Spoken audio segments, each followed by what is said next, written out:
Hey there, guys. Christmas is a funny time of year, and it's spread with laughter and cheer, and hear children playing in the distance. While some of us use vacation time to discover pain, torture, irritation, sleep deprivation. Well, I wanted to share something about lighting with you today that has me a little bit puzzled.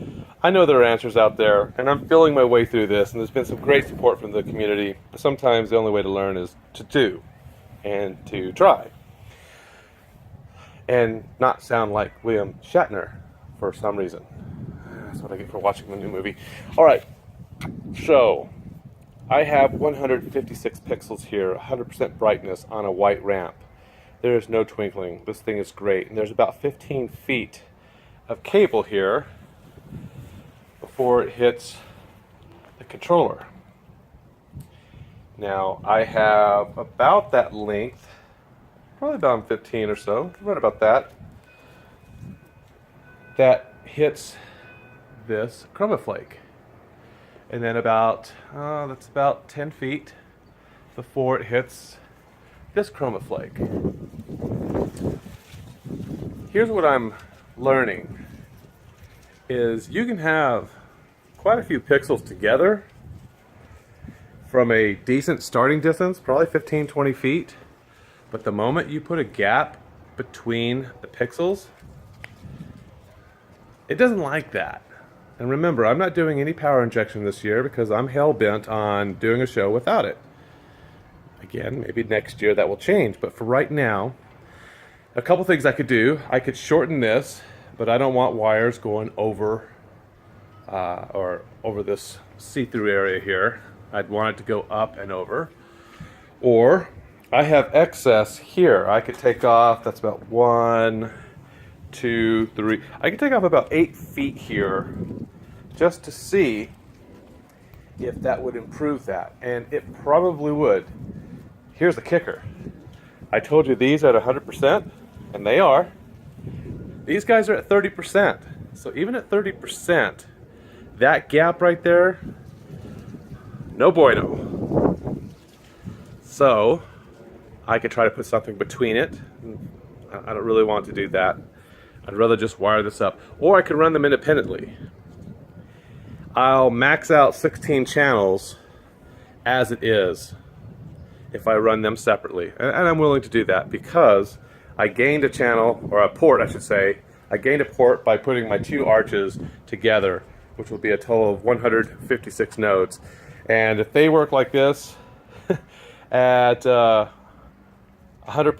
and we all know I'm not going to run my show at 100%, then I think maybe that's the answer. I just don't like using all my ports on the board because the second part of this controller 3 is used for here I can show you actually. Oops, see that anti-theft device there, string? Was that nice? You like that? I'm going to use this guy here because I'm using this for my CMBD 24 controller for the floodlights, and I'm using that for my spinners and wreath up there, and then I'm going to put a star in the center since I have a fourth port up there I haven't used yet. So more ladder work for me. So that's going to control that. So now I have an entire power supply up there. I'm going to take one of those 3 boxes down, probably the one on the far right, not sure yet, maybe the far left will look better. Take that puppy down, only need one of those, and that'll get me 2 more power supplies. I need 1 extra that I'm short on. And I guess what I'm going to have to do is run 3 lines from there, or 3 lines from there for my 3 props up there. I'm going to have a star in the center that I've added, not a star, a chroma flake in the center, and then one on the left, drop it down a little bit, one on the right, drop it down a little bit, and then I should be good. I do have an extra cable up there that I could use for one of them, and I think I'm going to take advantage of that. So I'll probably run one on the right, one on the left, and that should do it. Cool.